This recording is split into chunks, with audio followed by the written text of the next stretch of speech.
Hello everyone, welcome to Dhaka Bank PLC Presence Kick-Off. আছি আমি Nusrat Zarin. Well আমার সঙ্গে যারা আছেন তাদের সঙ্গে পরিচয় করিয়ে দেব, বাট তার আগে বলতে চাই গতকালকের ম্যাচ নিয়ে, যেখানে আসলে স্পেন এবং বেলজিয়ামের খেলা হয়েছিল। অবধারিতভাবে প্রত্যেকের হট ফেভারিট ছিল স্পেন, এবং স্পেন সেটা করে দেখিয়েছে। মানে হিস্ট্রি রিপিটস ইটসেলফ, এবং স্পেন সেটা আসলে প্রায় অনেক বছর 36 বছর পর সেটাই করেছে। এই বেলজিয়ামের কাছেই তাদেরকে হেরে বিদায় নিতে হয়েছিল মেক্সিকো ওয়ার্ল্ড কাপ থেকে, এবং ফাইনালি সেই বেলজিয়ামকে তারা আসলে অনেক বছর পরে হারিয়ে নিজেরাই চলে গেল সেমিফাইনালে। কেমন ছিল গতকালকের ম্যাচ, কেমন হতে পারে আজকের হাই ভোল্টেজ দুই ম্যাচ, কথা হবে, আলোচনা হবে। চলুন দর্শক, স্বাগত জানাই আমাদের আজকের এক্সপার্টদের। আজকে আমাদের সঙ্গে যুক্ত আছেন national award winning player of our national football team mister Abdul Gaffar. Gaffar ভাই, ওয়েলকাম টু আওয়ার শো। ভালো আছেন? অনেক ধন্যবাদ তোমাকে। ভালো লাগছে আপনাকে পেয়ে। Thank you. এবং আমাদের সঙ্গে আছেন আমাদের ভীষণ পছন্দের সঙ্গীত শিল্পী সাজিয়া সুলতানা পুতুল। ওয়েলকাম করছি, কেমন আছেন? ধন্যবাদ, ভালো আছি। ভীষণ সুন্দর লাগছে আপনাকে, এত দারুণভাবে মেসিকে এবং আর্জেন্টিনাকে ফুটিয়ে তুলেছেন। অনেক ধন্যবাদ।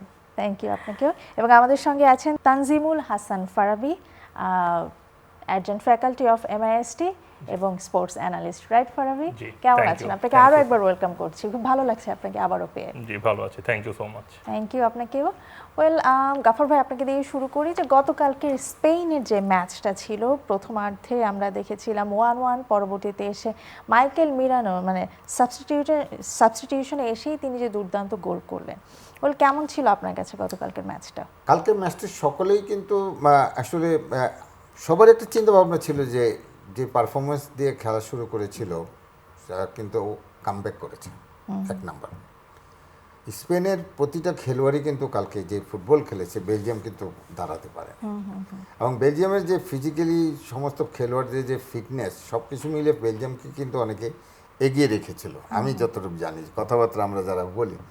কিন্তু স্পেন তার সুন্দর মানে শৈল্পিক ফুটবল, এবং স্পেন তারা দেখিয়ে দিয়েছে যে ইউরো চ্যাম্পিয়ন এমনিই হয়নি, এবং সেই জন্যই কিন্তু তারা কালকে এত বড় একটা হাই ভোল্টেজ ম্যাচে তারা কিন্তু বেলজিয়ামকে, এবং আজকে যে কথাটা একটু আগে তুমি বললে 36 বছর পর, 1986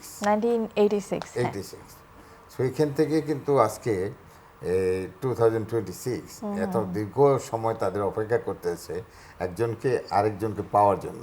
সে প্রতিশোধটা তারা নিয়েছে। ডেফিনেটলি স্পেনবাসী বলেন, যারা স্পেনের সমর্থক, আমরা আসলে যারা খেলোয়াড়, আমরা কিন্তু সকলেই কিন্তু খেলাধুলার সাথে জড়িত, এবং এই ওয়ার্ল্ড ফুটবলের আগে থেকেই কিন্তু আমরা দেখি যে কীভাবে কী করবে।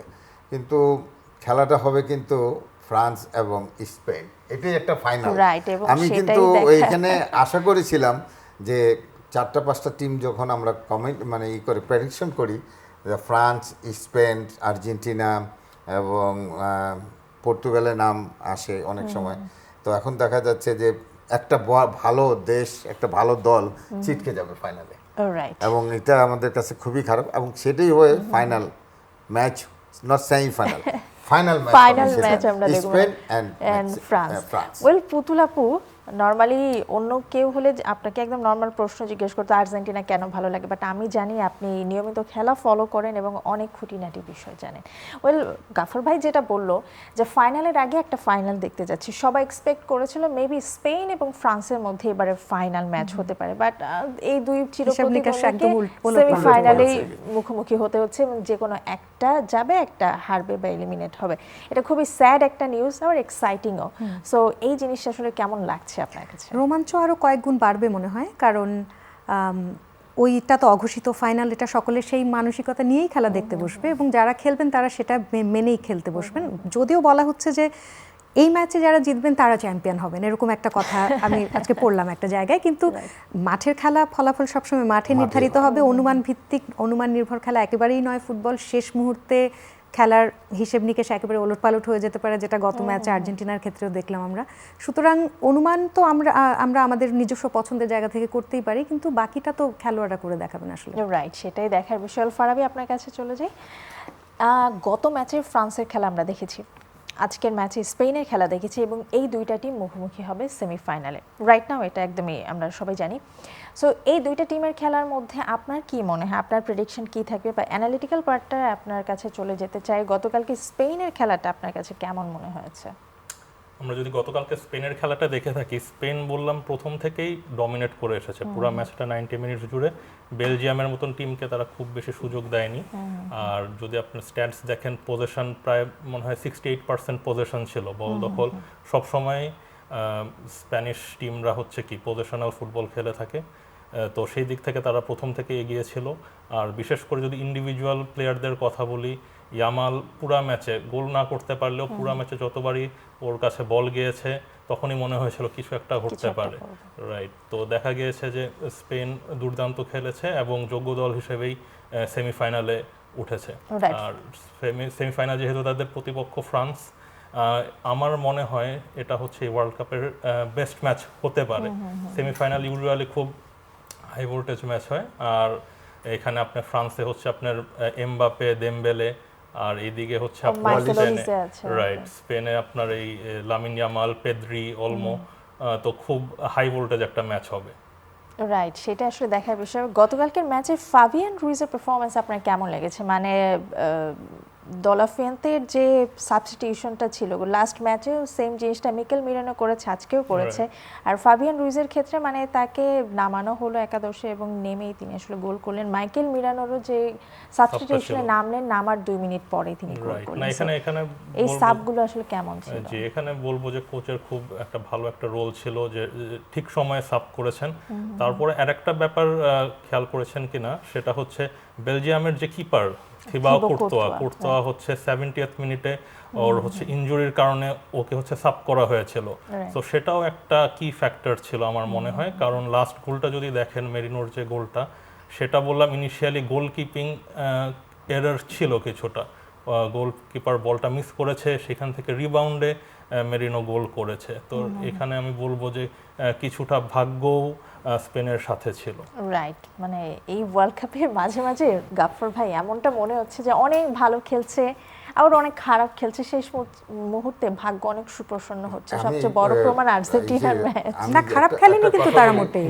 না, এরপরও ভাগ্য সুপ্রসন্ন ছিল। হ্যাঁ, প্রসন্ন না, যে গোলকিপারের খেলা কিন্তু আমি সবসময় বলে থাকি, একটা টিমের 25% খেলা খেলে 10 জন গোলকিপার খেলে 75%। এই যে দেখেন আজকে যে কেপ ভার্দের গোলকিপারের কথা বলেন, আমাদের কর্তোয়ার কথা বলেন, আমাদের অনেক বড় বড় গোলকিপার কিন্তু সেভ যদি না করতে পারে টিমকে উজ্জীবিত করে, সেভ করে। পেনাল্টি যেমন আর্জেন্টিনা মেসি পেনাল্টি মিস করেছে, এমবাপে পেনাল্টি মিস করেছে, তারপরেও কিন্তু গোলকিপারের উজ্জীবিত করার কারণে কিন্তু টোটাল টিম খেলেছে। এবং একটা গোলকিপারের দায়িত্ব অনেক কিছু, এবং তার ফিটনেস থাকে অনেক খেলোয়াড় থেকে দ্বিগুণ। তো সেখানে মিস করার মাতে এখন স্ট্রাইকার তো সুযোগ নিবে, সেখানে আর হচ্ছে অনেকদিন পর মাঠে নেমেছে, ডেফিনেটলি একটু এত বড় একটা ম্যাচে একটা স্নায়ু চাপ থাকবে, এটা আসলে কিছু করার থাকে না। আমরা একটা ছোট্ট বিরতি নিই, পরে আলোচনায় ফিরছি। দর্শক, আপনারা দেখছেন Dhaka bank PLC presents kick of. নিচ্ছে ছোট্ট বিরতির সাথেই থাকুন।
দর্শক, বিরতির পর সবাইকে আরও একবার স্বাগত জানাচ্ছি Dhaka bank PLC presents kick অফে।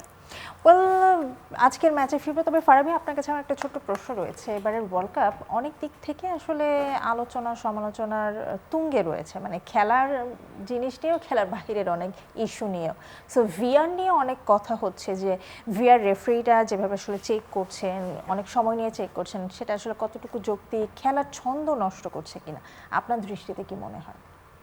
আচ্ছা, আসলে এই যে ভিএআর এর ইন্ট্রোডাকশন মেইনলি হয়েছিল কিছু একবারে যেসব বড় মিস্টেক ছিল সেগুলোকে দূর করার জন্য ইনিশিয়ালি, যেমন যে গোল লাইন যদি বল ক্রস করে ফেলে অথবা নিশ্চিত একটা হ্যান্ডবল, এই সব এরর দূর করার জন্য Offside. Initially right offside, Offside টাও। ক্লিয়ার অফসাইড, কিন্তু ডি বক্সে পেনাল্টি, এগুলির জন্য ভিআর কিন্তু এখন যেটা হচ্ছে অনেক সময় অনেক ক্ষেত্রে দেখা যাচ্ছে যে যেসব অফসাইড কল হচ্ছে দেখা যাচ্ছে যে এক আঙ্গুল একটু বুটের একটু অংশ, তো সেই সব জিনিস আমি জানি না, এটা ফিফা হতে পারে আরও পরবর্তীতে তারা বিশ্লেষণ করে দেখবে এটা কিভাবে এই জিনিসগুলো কিভাবে মিনিমাইজ করা যায়, কারণ খেলার সৌন্দর্য বললাম ফুটবল হচ্ছে একটা গতিশীল গেম, Right. যতবার এরকম VAR আসছে তার উপর আবার এই ওয়ার্ল্ড কাপে 2টা হাইড্রেশন ব্রেক আছে, দেখা যাচ্ছে যে প্রত্যেকটা টিমের কি ছন্দপতন হয়ে Right. যাচ্ছে এইসব কন্টিনিউয়াস ব্রেকের কারণে, যেটা আমি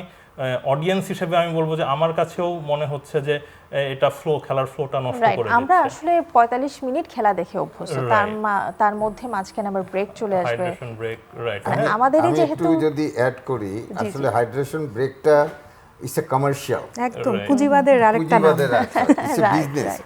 সেক্ষেত্রে আমার মনে হয় এটা আসলে ফিফা চারিদিক থেকে তাদের একটা ব্যবসার চিন্তা ভাবনা থাকে, কারণ সারা পৃথিবীতে 222টি দল কিন্তু অ্যাফিলিয়েটেড ইন মানে ওয়ার্ল্ড ফিফা, তো সেক্ষেত্রে তাদেরকে এইগুলি দেশকে টাকা পয়সা দিতে হয়। এই যে হাইড্রেশনের সময় যে অ্যাডটা, সেই অ্যাডের কারণে কিন্তু তাদের মিলিয়ন ডলার, বিশাল মানে অনেক অনেক বড় মাপের টিভি একটা- রাইটস থেকে শুরু করে সব জায়গায়, তো ইটস এ বিজনেস। তো বিগত দিনে কিন্তু কোনো সময় ছিল না, this is first time. Right right তো এই হাইড্রেশন টাইমটায় যদি প্লেয়ারদের যে 45 মিনিটস খেলার যে একটা গতি, 22 মিনিট কিংবা 23 মিনিটসে যখন এটা কমে যাচ্ছে, এটা কিন্তু তখন প্লেয়ারদের Slow গতিটাও কিন্তু কমে যায়, এটা ক্ষতিকর। রাইট, এটা যে কথাটাই ফাবির বললো যে 90 মিনিটসে ফুটবলের একটা রিদম থাকে, আমরা যারা খেলেছি, রাইট। তারপরেও কিন্তু আপনার 30 মিনিটস দেয়, 120 মিনিটস, তার মানে বুঝেন কতটুকু তাদের এনার্জেটিক থাকতে হয়। এর মধ্যে যদি ডাউন হয়ে যায় এবং একটা মানুষের প্লেয়ারে যদি Right, পানি মানে খেতে যায়, এই জিনিসটা এটা নিয়ে এটা আলোচনা আমার মনে হয় সঠিক সমালোচনা সিদ্ধান্ত রয়েছে, না, এটা এবং হয়তো যেটা আসলে আমি যেটা ফারাবী শুনেছি, বললেন। আমি সেখানে ক্লিয়ার করি যে প্রচুর গরম নাকি, যে ওয়েদারকে করেই তারা এই যে হাইড্রেশন এইটাকে টাইমিংটাকে এরপর আমার মনে হয় যে খেলোয়াড়রা তো আসলে গরম বা যে কোনো প্রতিকূল পরিস্থিতি মানিয়ে নিয়ে খেলতেই অভ্যস্ত, কিন্তু খেলার ছন্দপতন যদি নষ্ট, এটা অনেক বড় একটা ইস্যু। নষ্ট হয়ে গেছে। রাইট, আজকের ম্যাচ রয়েছে নরওয়ে এবং ইংল্যান্ডের মধ্যে। প্রথমবারের মতো নরওয়ে মানে থার্ড টাইম তারা কোয়ালিফাই করলো এবং মানে কোয়ার্টার ফাইনালে, তৃতীয়বারের মতো নরওয়ে এবার বছর পর? কোয়ার্টার ফাইনালে আসলো, প্রায় অনেক বছর, 86 বা এমনই হয়তো বা 86 বছর পরে তারা আসলো। এবং যদি আজকে তারা জয়লাভ করে 1998 পর প্রথমবারের মতো, এবং সেমিফাইনাল প্রথমবারের মতো তারা আসবে, তো কেমন মনে হচ্ছে যে ইংল্যান্ড এবং নরওয়ে দুইটাই একদম 50-50 একটা টিম, 50-50 অবশ্যই চান্স আসলে ইংল্যান্ডও ভালো খেলে আসছে। ইংল্যান্ড 1966 এ চ্যাম্পিয়নের পরে কিন্তু চ্যাম্পিয়নশিপের ওয়ার্ল্ড কাপ চ্যাম্পিয়নশিপের 60 বছর, হ্যাঁ, 60 বছর আগে 60 বছর। হ্যাঁ, তো ডেফিনেটলি ইংল্যান্ডের তো একটা সুযোগ আছে, এবং ইংল্যান্ডের যেমন হ্যালান্ড কিন্তু ম্যান সিটির একটা গোল মেশিন, রাইট। এবং all defender from Man City. UK at the man সিটির।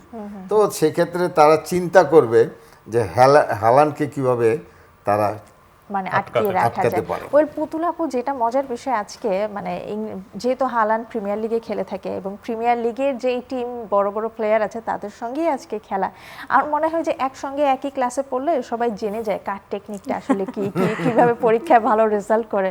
সো এই জিনিসটা নিয়ে আজকে নরওয়ে একটু চাপের মুখে থাকবে কিনা ইংল্যান্ডের পক্ষ থেকে?